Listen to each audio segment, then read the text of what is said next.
Hi everyone, this is Ali John Chaudhary, Psychotherapist, and today I'm here with author Fern Schumer Chapman. And today we have a very interesting episode because this is going to be about the almost sibling relationship and sibling estrangement. So today we're going to be exploring this concept that I think is really, really important because it happens to a lot of people in our community that are experiencing this type of relationship, and it's important we talk about it. And it can be really nourishing for people to have a rich relationship with a warm sibling, but it can also be just as disheartening to experience a lessening of what we once knew with a brother or sister.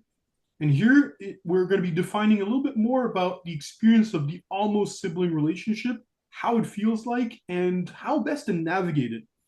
So, Ferd, it's great to have you here. Thanks so much for joining us.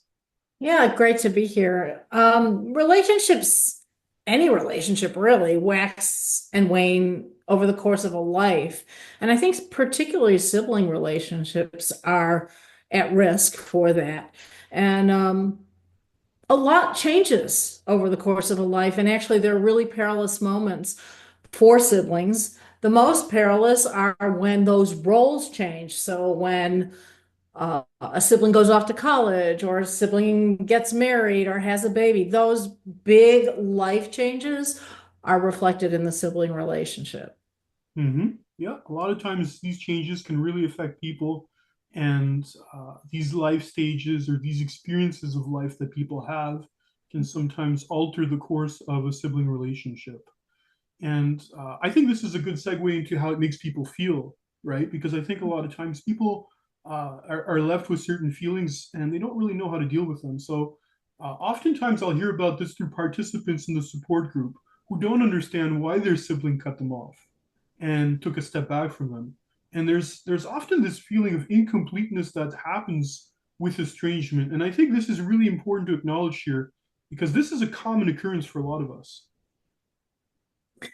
The sibling relationship is especially challenging because you've known this person so long, and sometimes you have a tendency to regress to those childhood roles, and you have to really be on your guard about that. So it's an extra layer of challenge, I would say, to sustain sibling relations over the course of a life. Mm-hmm. And I think what's particularly painful is the before and after effect, right? Mhm. Going from an outgoing relationship to that of a shortened, stifled relationship.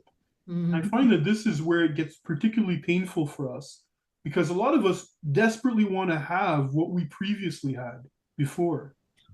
Right, right. You look back and you remember how great things once was.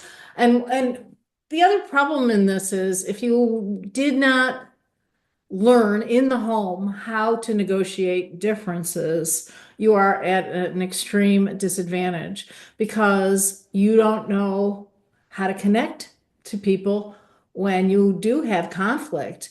One of the ways in which I often advise is to have what's called a growth mindset, where you are willing to receive constructive criticism. And instead of saying, oh, but I didn't do that, or becoming defensive, you actually want to learn more so you can improve.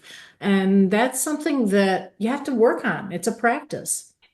I absolutely agree with you. I think it's really good to go into it with a growth mindset, as you say, or the idea that you want to learn about yourself to become a better person, right? And Mhm. I think if both people, brothers and sisters or sisters and such, can do that, then that actually helps to foster the idea of making room for each other, right? Which is something we've talked about, Absolutely. right? And Right. oftentimes I find that this is what happens, right? We're wondering oftentimes what is it we said or did, and right, if we don't really get the answers or any type of explanation, we can fall into rumination and such, and we can basically just have our minds suddenly try to find a reason for why this happened, and it's really challenging, I think, with our siblings. When our siblings refuse or downplay anything in particular, like kind of like what you're saying, right? This idea of not really giving explanations or going to a growth mindset. And that's the thing that really, I think, takes us for a tailspin, especially as people. Well, typically when you're dealing with somebody who doesn't have a growth mindset, you're dealing with somebody who's rather stuck and immature. So that has its own challenges as well. That makes it almost untenable. Absolutely, absolutely. And some people have even mentioned how they went out of their way to build and foster and nourish their sibling relationship, only to be met with disappointment. And it's this type of unevenness, I think, that if it's left to fester over time, it can really create a sense of resentment because you may be giving and giving and giving, but you're not getting anything really in return as much. And it can really leave us emotionally starved, I think, if we're not careful. Yeah, and I'm often working with clients who have a really tough time accepting exactly who their sibling is. And I've said this before, they're often caught between hope and fantasy and reality. Yep, And, you have to kind of take a hard look at what you can get from this relationship. And that's where I think this almost sibling relationship comes into play. Because if you take that hard look and see that you're not going to get what you want, then you have to measure whether you're willing to take what you can get. exactly, exactly. And that's a really good segue into what we can do, right? And that's kind of what you're alluding to as well. It's important to understand here that the rules change when it comes to conventional relationships.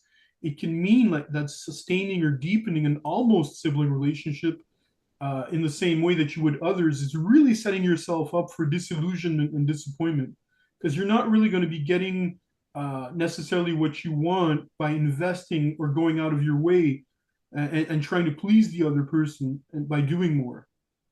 There are a lot of good reasons that you want to do this. So, for example, you're creating a crack in the door. You're maintaining some opportunity for that relationship to develop. Family members are balancing the collective good against a sister or brother's need for dignity. So it can mean sometimes also to adjust our expectations in such a way that we still are open if the path appears in front of us, yet remain vigilant in order to protect ourselves. So I think that's really, really important to consider that when you're going into an almost sibling relationship. Well, there's another value to an almost sibling relationship, and that is that it allows others who are connected to you in the family to sustain relations with others in the family, grandparents or cousins, aunts and uncles. And I'm not sure that you want to be responsible for a cutoff that has such long tentacles. So an almost sibling relationship is a way to sustain some connection and allow for those other relationships to develop. Yes, absolutely. And I also suggest to people when they go into these types of relationships to do so with lowered expectations. So it can mean that sometimes it may feel as though you're holding back, yet it's more about keeping things at a surface level for the sake of what the relationship can endure as well, which I think is really important. Yeah, I mean, you have to accept who these people are, what you're going to get, and also weigh why it's important to sustain it. Yeah. So some people can experience a reduced relationship, and some will conclude that it's better than nothing, whereas others will conclude that they can't be something they're not and feel as though they're deceiving themselves. So this is really a matter of perception according to each of us, right? And I invite each person to decide what is right for them or not when it comes to navigating this type of relationship. Right. It creates sometimes a sense of inauthenticity. But that's where I think the goal setting is important. Why am I doing this? Exactly, exactly. Let's talk about how that looks like in real life, Fern. Yeah, there are ways in which you can keep the relationship on a fairly superficial level. And one is to simply avoid contentious topics. Talk about the weather, talk about work, talk about your siblings' interests, talk about your travel. The way I put it to some of my clients who live in Chicago, we talk about how about them Cubs? That's a great suggestion, right? Always keeping it with safe subjects, of course, that can make it especially important. So that way people don't feel threatened and such. Another good way of doing so is to also have an Mhm. exit strategy, right? If things become too tense, you can simply get up and do something else, help with a task at hand if something is happening, and just finding some sort of place where you can go, even excusing yourself and going to the washroom if need be. There's different ways that you can have an exit strategy that can help to appease some of the tension that can build up. Another thing that's important, and I mentioned this earlier, is to be careful that you don't regress into childhood roles. So, in some ways, it would probably help to prepare yourself before an upcoming family event. And you might anticipate or visualize or plan out your encounter so that you will reduce the possibility of conflict and explosions. Um, if your old identity is forced upon you by a sibling, you will undoubtedly become defensive. And that's where you get outside that growth mind set, the growth mindset that we talked about earlier. I absolutely agree with you. I think that's really, really important that you can visualize and perhaps go through a bit of a rehearsal in your head in terms of how you think things will happen, right? And I think that that's especially important when it comes to strengthening ourselves and knowing what we can do just in case, right? So, another good strategy is, of course, to maintain boundaries that are either physical or psychological, right? That's really, really important. And maintaining boundaries can involve sometimes having somebody else with you, for example, or it can be to deflect to certain topics that are safer in some ways. And I often talk about even making use of humor, for example, right? Even laughing to defuse a situation in some ways can really be good. So that way it helps to avoid amping oneself up, especially. Yeah, I think it's also important to consider where you're meeting. So if you can find a neutral ground for to meet, you're probably going to have a more positive encounter. So meeting at a coffee shop or a public place because there's just less likely of any sort of outburst. Not guaranteed, but reduces the possibility. Exactly. Oftentimes, people will not necessarily want to have an outburst or create a scene in public, especially. A lot of times, some of the tension that arises is usually behind closed doors.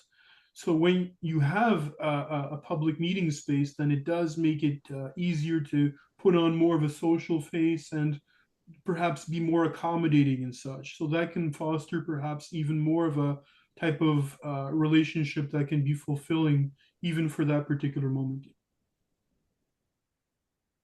Yeah, and so I think those are really good guidelines for how to sustain an almost sibling relationship. Let's talk about resources. What would be your number one resource at this time? Well, I guess I'd say the Sibling Estrangement Journal, which offers an opportunity for people who can't afford or don't want to go to any sort of coaching or therapist to work through their feelings in writing. And that's a great resource, by the way. My number one resource at this time is the Sibling Estrangement Support Group. I think that that's important for people to get together in real time and have a sense of empowerment and uplifting, especially with this type of situation that comes with sibling estrangement, especially this type of isolation that can happen. It could be refreshing and it could be very empowering for people to get together and have some support with like minded individuals. So, that is my number one resource at this time. So, Fern, it's been wonderful to have you here again today. It's always a pleasure to talk about sibling estrangement and the matters that surround it, of course. And I very much look forward to our next topic together. Me too. Great. Thank you. All right, you take care. Thanks.